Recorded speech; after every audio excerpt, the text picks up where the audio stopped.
seeing this show with the Mormon Tabernacle Choir is one of the biggest highlights. I think we were all excited before we got here, but we didn't know, I can only speak for myself, but I didn't know how it was going to affect me until I got here. And this experience has been so wonderful. To be a part of such a great production, I think the show is fantastic. I think the characters fit really organically into the show. And just, for me, it's just a treat to hear the music. I feel like I'm getting a free ticket to this amazing show every night. The Sesame Street tradition for me brings music and humor together. By the time I saw the script, I'm like, oh, this is perfect. You're bringing a little humor element to this amazing choral group. And then with these revered characters from Sesame Street performing in this hall with this amazing ensemble is just, it's incredible.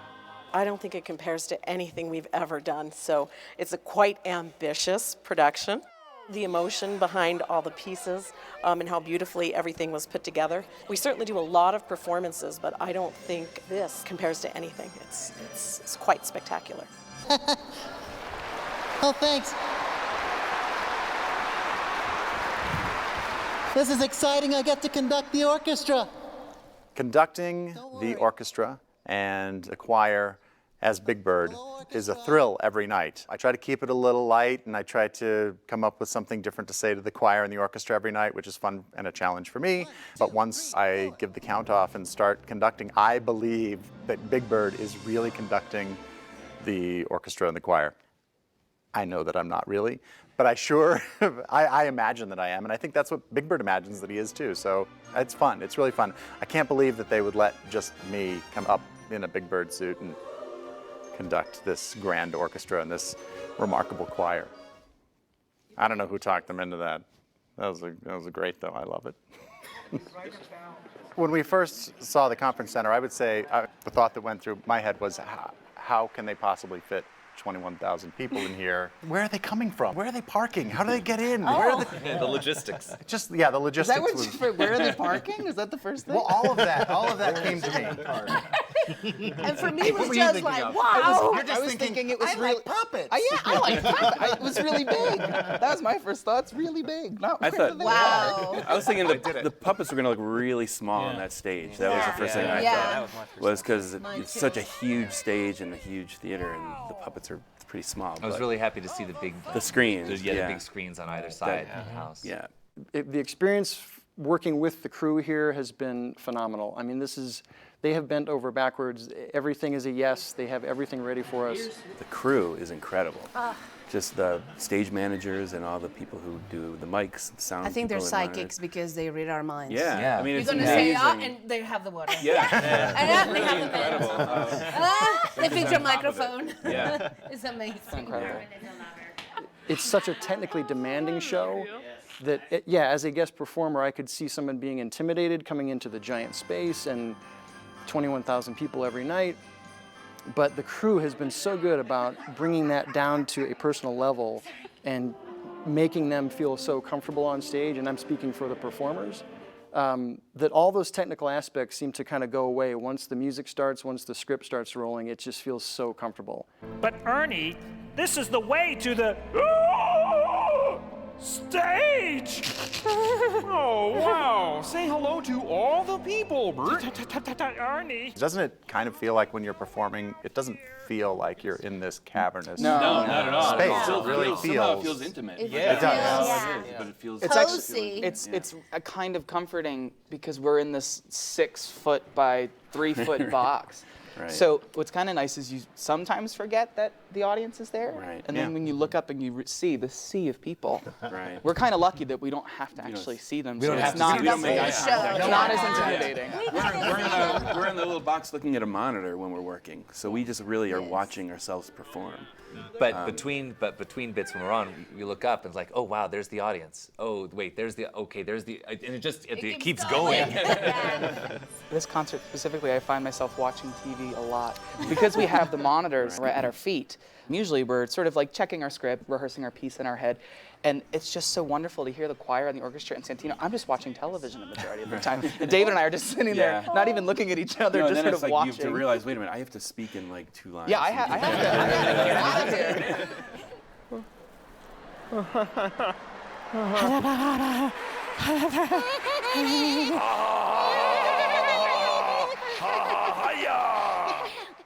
the creative process to put this show together was, we said, what do you want us to do? And we came here to Salt Lake City to do our first meeting. They had written a script and performed it in front of us, which was remarkable. It was great. I mean, it was like having a little show right in front of us. From that moment on, we took the script and did some notes on it and threw it back to them, and then they would rewrite it a little bit. I think maybe there were 8 revisions of the script before we came up with what we all agreed was the best version of the script.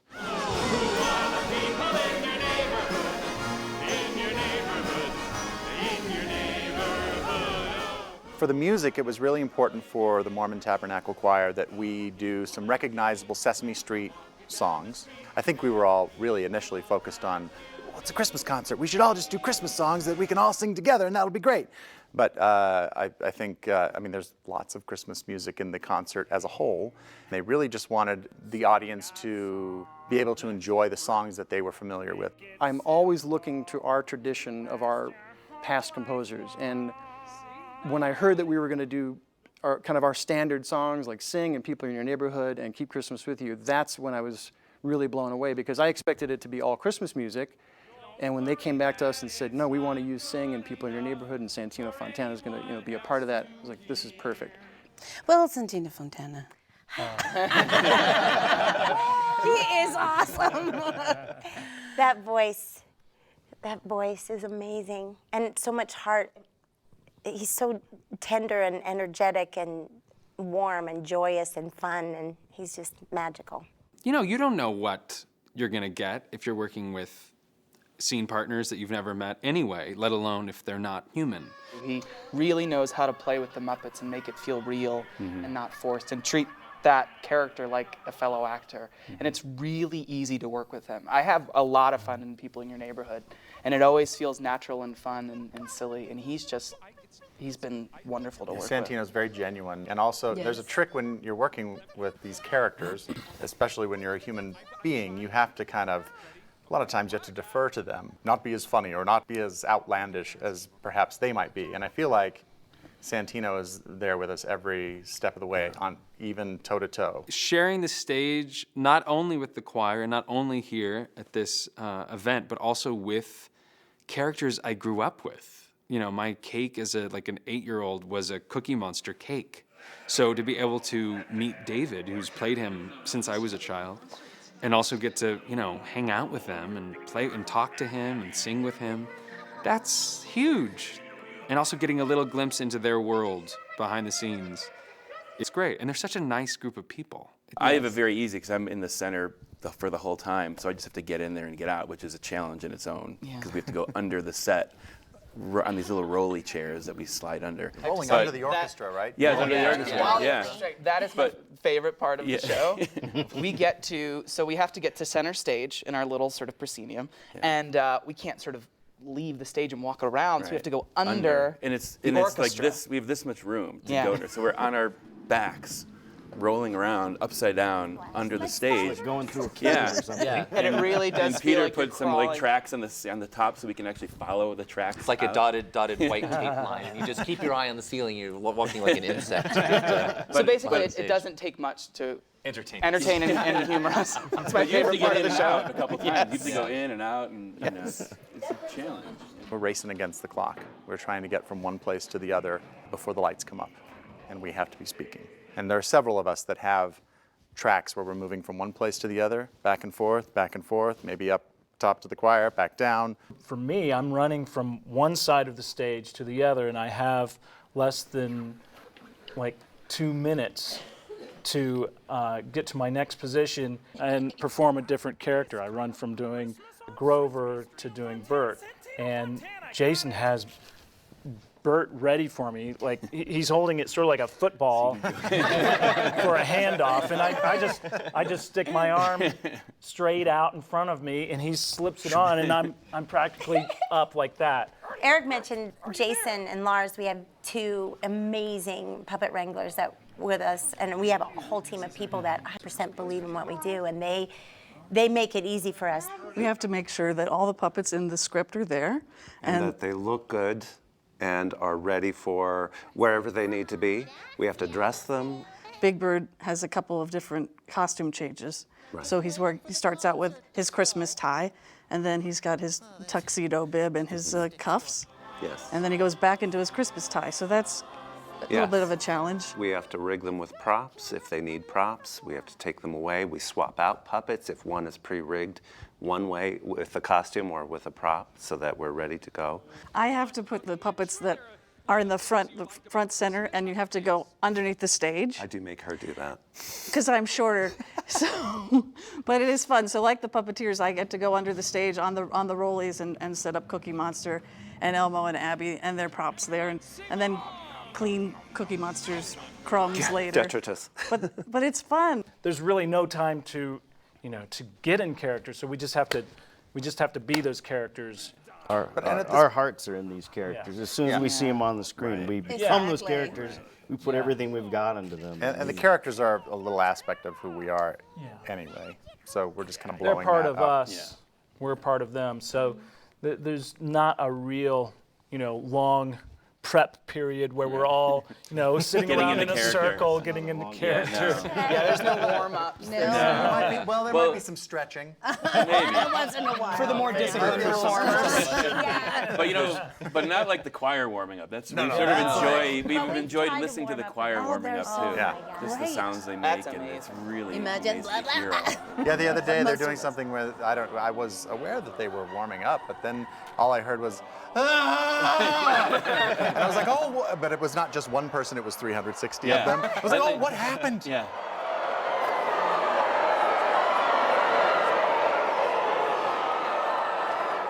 Del maestro, I call him Maestro Mac. He is amazing. It's really wonderful to Talented. hear him working with the choir and noting them and giving them these amazingly detailed While they're singing. He knows who is not in tune. He picks up every It's like, little. oh my God. And it's just so wonderful because we hear this beautiful sound and he's like, you're a little off. And That guy up there in the corner, he knows who it is. but it's so wonderful to see that because he really cares and he really wants it to be the best it can be. And we're all perfectionists as well. So I think, it's really, he's absolutely amazing. At Sesame, we always are proud of sort of this high bar we have towards excellence, and to work with another organization that has an even higher bar than we do has been a joy and a privilege. Already started? Oh, Mr. Wilberg, that's a good one. Already start. I feel like I'm going through a fun roller coaster of emotion. That beginning processional when we all are discovered is great fun because it's some fun comic writing. We get to interact with Mac. And then as the show goes on, I get to do a fun piece with Richard Elliott as me as the Count. And that's just joy to watch him do what he does on the organ there with all the pipes and his feet. And I'm just blown away by that. And then by the time we get to sing, I'm feeling kind of teary-eyed, actually, because of all the children around and with our characters there and Santino and the choir and the orchestra. And it's a big moment, and it really does every night. There's this little girl that's standing right next to Big Bird and just looking right in Big Bird's face. And I mean, every night when that moment hits, I get a tear in my eye every time. It's wonderful. That's what we're meant to do. We're meant to reach children. Hearing that traditional song for us with your children's choir and the 360-member choir and the orchestra, I mean, that's overwhelming to hear that song. And again, it's one of the songs that I was so happy that you included as part of this show because for us, that's our standard. That's what gets people to sing along. I always cry because just seeing Big Bird coming out, skipping, thrilled and happy to be there with all these kids, and then they start singing like angels because those voices are amazing. That for me is always such an incredible feeling. Plus I'm a mom and I just want to hug them and kiss them all. And we get to, at the end, I'm like hugging that child for like cuddling. Yeah, and then when we're in our piece with the choir, and I really feel part of the choir because you see all these ladies there. I know. Last night I So was sweet. just watching Katie and Rosita, and I almost forgot to speak. I was just going, "This is so cute." Everybody between the ages of 5 and 10, can you stand up? I know I get a huge lump in my throat at the point where Santino asks all the kids, ages 5 to 10, to stand up, and then 1, 2, 3, they say Merry Christmas, and the sounds of all those little children's voices. I love that moment. I really, and I can't see them because I'm waiting backstage. We're getting ready to do the count, but I can hear them and just that sound. It's incredible. Fantastic. Okay, now. Christmas with you all through the year. John and I, our role here this week is right hands or assists. And what that means is some of the characters are hand and rod puppets, like Elmo. Ryan has his right hand in the character, and then there's rods going to each hand, and he just works both of the rods in his other hand. Cookie Monster is a live hand puppet, meaning that David has his right hand in Cookie's mouth, and then his left hand in Cookie's left hand, and then he needs a right hand to complete the symmetry of the character. And that's all the technical stuff, but then you got to know the mannerism of the performers and how to jump in and know what you have to do and how to assist them. Sometimes you got to do right hand and hold a prop up to somebody, like you got to have Cookie's cookie. Yeah, or when the Count dabs his eye with the tissue after 5 days of Christmas. I always cry at weddings. I've got that tissue ready to go, and I have to hand it up to the Count's left hand. And the hands are very important to a lot of the characters. Cookie Monster is very tactile in his hands. He's got really furry hands, and he does a lot of finger wiggling. But the Count, his hands are kind of more graceful, and he does more gestures. So there's a lot of personality in the hands. And Rosita so you have to really know that. The other thing about doing a character's right hand is that you have to check your ego at the door. You're not a character. Oh, the right hand has all of this emotion and everything. And no, you're just the right hand. So you want to know when to do a big gesture, or not when to do just a big be gesture. still Yeah. and have stillness. So a lot of times, especially when I'm assisting Matt with the count, I'm watching what his left hand's doing, and I know if he's going to go 1, I'm not going to go 1 with him. Right. That's true. But last night, and we hadn't really even spoken about this. We gesture to Richard Elliott for the bow, and it's best if just visually if the right hand does it. And I didn't say a word to Peter. I just held my hand back and kind of did this, and he did the gesture. It was beautiful. I mean, it's beautiful when you just start communicating through just silent movements. Kind of like being a dance partner. But I have to say that we all do right hands. Yeah. We all start like that because, sometimes I right hand for David or I help Ryan. So we all go through that process. Peter and John, they're incredible puppeteers and amazing actors so too. we're very lucky to have them. That's why they're here with us. And that's why they're here. And for me personally, I love doing right hands. Me because too. it's just fun because you're along for the ride, but you're not really the driving force, and it's you feel like you're there, and especially with I had so much fun pre-taping with you because it's just really nice to be there and working with the character, because for us, we just want to make that character look and feel as much like that character. Plus, you can always check your email at the same time, which you can't do. Oh, that's If you have principal character on. I have to say, John and Peter aren't just assisting doing right hands here at the show either, though.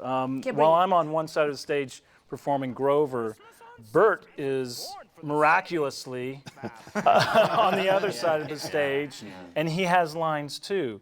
And how that works is John is actually in Bert, and he's lip syncing as I'm talking like this. And I just start talking in Bert's voice, and he's there moving his mouth at exactly the same time I am. Wow.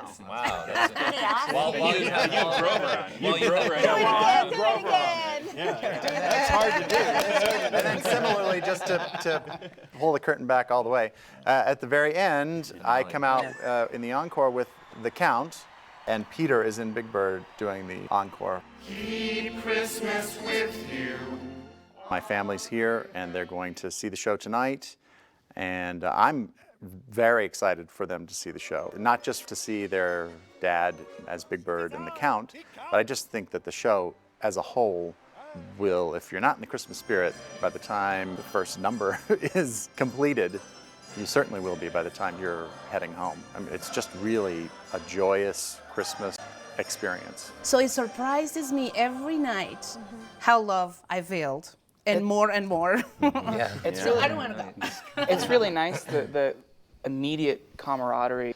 I mean, we've only been here, I guess, what, 6 days or something. Yeah. But it's just so nice to walk down the hallways and say, hey, you did a great job. It's just so nice. It's 360 people plus 100 and some, but it feels like a tight-knit family already, which is wonderful. And the crew and But I think when, you hear that a lot, but here it feels like they really, it's the love is so Genuine. there. It's so genuine. Yes, Warmly absolutely. welcomed. You even get love notes. We passed You them. got a poem. Yeah. We got poems. Tell 'em, Peter, what Yeah, we happened? got 3 altos that sit behind the box. They wrote this beautiful poem. Because we make them laugh. They have to be very serious. Yeah, But That's we're right. dancing. We're in the pit. And it's like printed on cardstock, and it's all beautiful, like scrapbooked and everything. It's gorgeous. We And have ginger cooking. You have a boy. So we Yeah, stuck notes on our little pit for them to surprise them. So that was kind of fun. It's really been magical since we've come here. I am just awestruck by the generosity of spirit of all of the crew, from the producers to the stage managers that we work with daily. They're so kind, they're so honest, they're so generous, they're so eager to help, and we have felt supported at every step of the way. And keep Christmas with you all through the year. What surprised me about being in the experience was the way I felt inside, hearing the voices and feeling them in my heart, and the resonating of all the being surrounded by the choir and how you can feel it from the inside out and the music, and being in the middle of that and how it resonated. Every once in a while I get this breath of overwhelming when I hear, the strings come alive and the music come alive and everybody blending together. I think that's what I wasn't really prepared for, that type of feeling or emotion, that magic. Hopefully you can see all of this kindness and generosity and love on the stage through the performances. But that has been the experience for me. I've never felt more appreciated or respected and welcomed From the than I moment we have. stepped off the airplane. there is a sea of people, and this is, for me anyway, a theatrical experience that I've never witnessed, and just felt this outpouring of love from the audience, and it's amazing that many people can share this. We're all sort of in it together, which feels nice. The audience, the choir, there's this huge feeling of love. I know for me, going back home, trying to describe this experience to my friends, colleagues, even my family, I just get overloaded with superlatives. It's been so moving, unexpectedly, life-changing. It's been magical. So we'll see you next year. Yeah. Yes. Do you need like a Groundhog Day concert or anything?